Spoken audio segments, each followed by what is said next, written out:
I'm often asked whether buying property with a friend, a relative or another party is a good idea. While spousal relationships often result in joint buying of assets, there are many singles who are considering the option of being able to get into the property market sooner by buying property jointly with someone else. Now, there may be a multitude of reasons for this.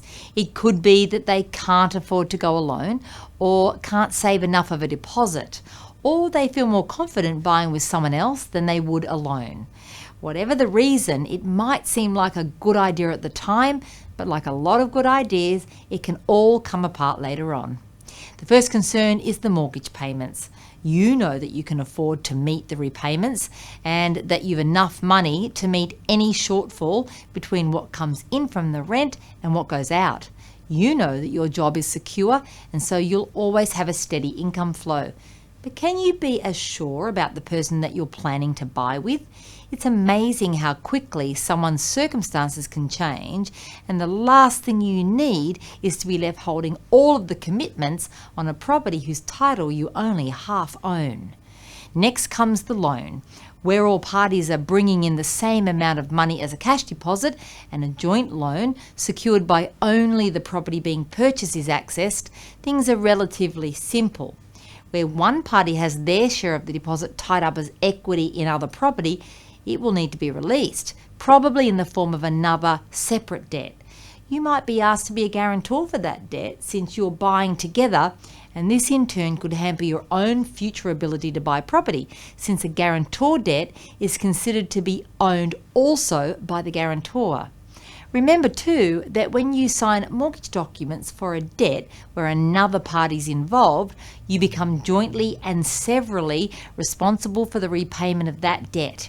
If the other party takes off to Rio, you can't call your bank and offer to repay only your half or to keep repayments on only your half going. You become responsible for the entire debt, while at law, you still only own half of the property. This also means that the commitment for the entire loan, rather than half of it, may be considered when establishing your serviceability with the bank for future loans. This may limit your ability to borrow more funds to undertake more borrowing and buy investments in your name only. When it comes to using any growing equity, this becomes difficult as you both own it and must both access it together. Unless you're prepared to liquidate, lose a fair portion in capital gains tax and start again, unfortunately you may have difficulty using any growing equity to buy again. Finally, if your timing doesn't coincide exactly with that of your fellow property owner, you may not be able to exit when you want to. Owning property with others can often prevent you from taking on a great opportunity which might come along out of the blue. Owning an investment property isn't without its hard work.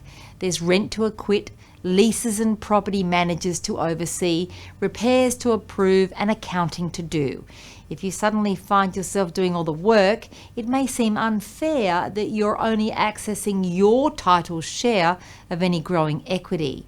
If there's absolutely no other way for you to get into the market than to do it with another person, then at least sign a partnership agreement at the commencement of the deal in which you cover every possible eventuality and agree to a procedure to manage it. Going in with your eyes wide open may prevent a major disaster in the long term.